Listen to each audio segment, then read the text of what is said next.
muita gente.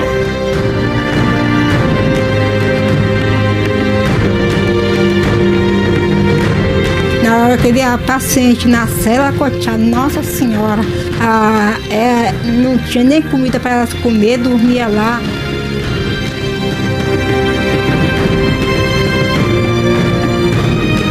Eles davam choque, né? Prendia na cela. Gente.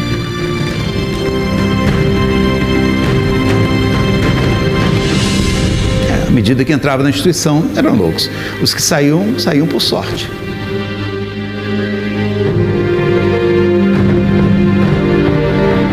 Lavava as mãos e tinha sempre a impressão de que a mão continuava suja.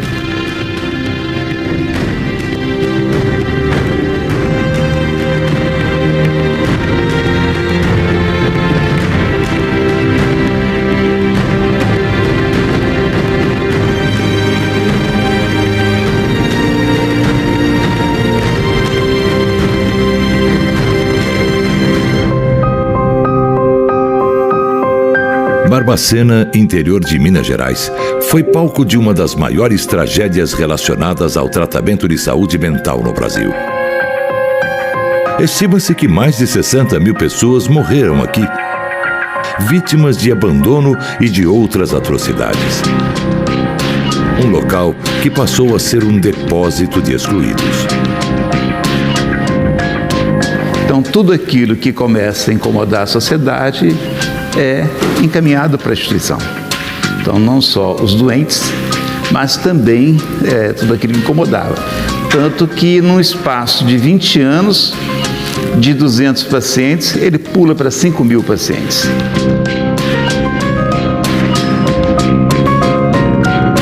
Fundado em 1903, o Centro Hospitalar Psiquiátrico de Barbacena, que tinha capacidade para 200 leitos, chegou a receber 5 mil pacientes, a maioria sem problemas mentais. Eram opositores políticos, prostitutas, homossexuais, mendigos, pessoas sem documentação, alcoólatras e epiléticos. O que me impressionou muito é casos assim, corriqueiros, pessoas que eram presas numa batida da polícia em Belo Horizonte, estavam sem documento. Tinha gente que estava sem documento aqui, entrava aqui e só ia sair aqui morto, né? O outro que foi pego estava bêbado, o outro que foi pego fumando maconha. Quer dizer, é como se fosse pegasse um lixo social, foi pegando essas coisas todas e vinha jogado para cá. O sofrimento e o drama de quem ia para o hospital psiquiátrico começavam na viagem. O trem de doido tinha o Hospital Colônia como o destino final. Os vagões hoje enferrujados pelo tempo são registros dessa época.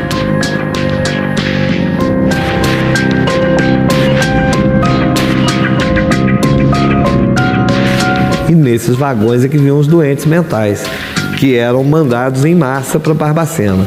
Então, isso se lembra muito a logística, por exemplo, dos campos de concentração alemães, que eram localizados justamente onde os ramais ferroviários fossem mais favoráveis. Então, a gente percebe aí uma lógica mesmo de envio em massa de pessoas.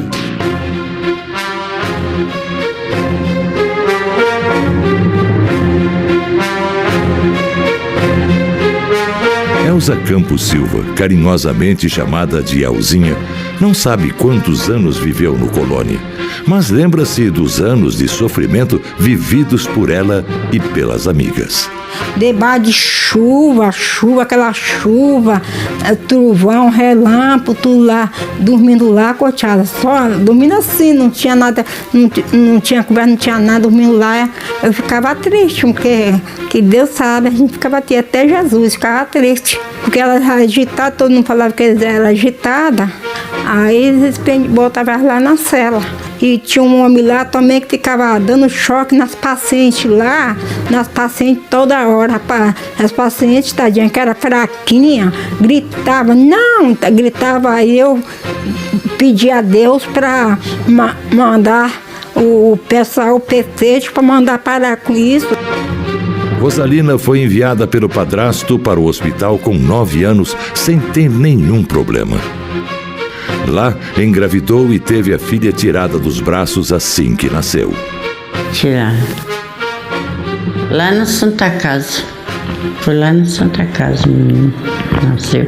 Depois elas deu a criança para essa dona criar, para uma dona criar. Mas sentia muito, né? Muita falta dela.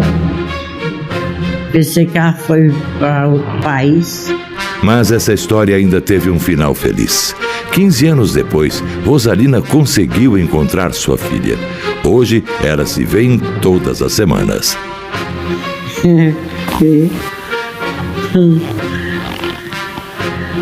Que alegre. Aqui. Vejo dia de sábado, de domingo, que elas vêm aqui.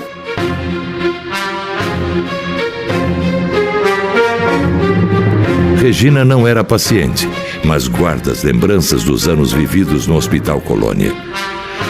Ela entrou como estagiária em 1985 e passou por quase todos os setores. Aqueles pavilhões todo amontoado de gente, o cheiro era muito forte, eu lembro das paredes ainda sujas de fezes, e eu lembro que eu tinha nojo das minhas mãos, eu lembro que eu tinha nojo de tudo, eu lembro que eu acho que eu fiquei uma semana sem comer.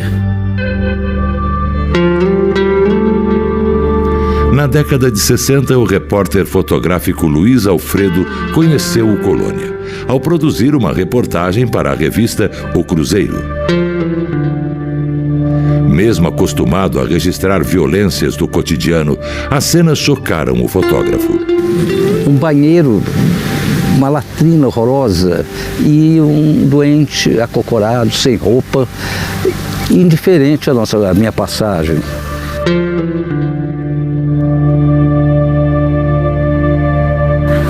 Dali corria a água, o líquido, caía dentro de uma poça, quase que um córrego, e um cano furado e um doente simplesmente bebendo aquela água.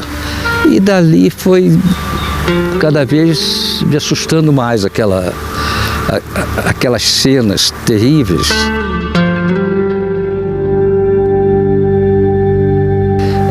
Pequenas celas, apenas o olhar das pessoas ou as mãos crispadas, celas de diversos tipos. As péssimas condições do hospital foram denunciadas também pelo jornalista Irã Firmino, que fez uma série de reportagens no final da década de 70 para o jornal O Estado de Minas. Uma das constatações que mais impressionou o jornalista foi de conhecer internos sem problemas mentais.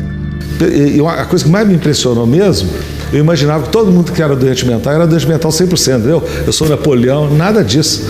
As pessoas que eu conversei que sabiam quem era, o nome delas, e elas tinham consciência que elas estavam mesmo abandonadas. Isso foi uma coisa que angustiou demais. Mas ficava estrubuchando depois de dormir. Tinha de segurar aqui, aí eu também ajudava a segurar. Muito utilizada no tratamento da época, a prática do eletrochoque era aplicada sem nenhum critério. Olha, o eletrochoque foi uma prática, entendeu? Até final da década de 70, muito utilizada nos hospitais. Não tinha, era feito como castigo, inclusive.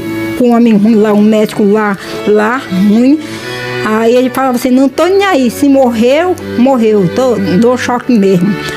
Os mortos eram enterrados em valas comuns e sem identificação.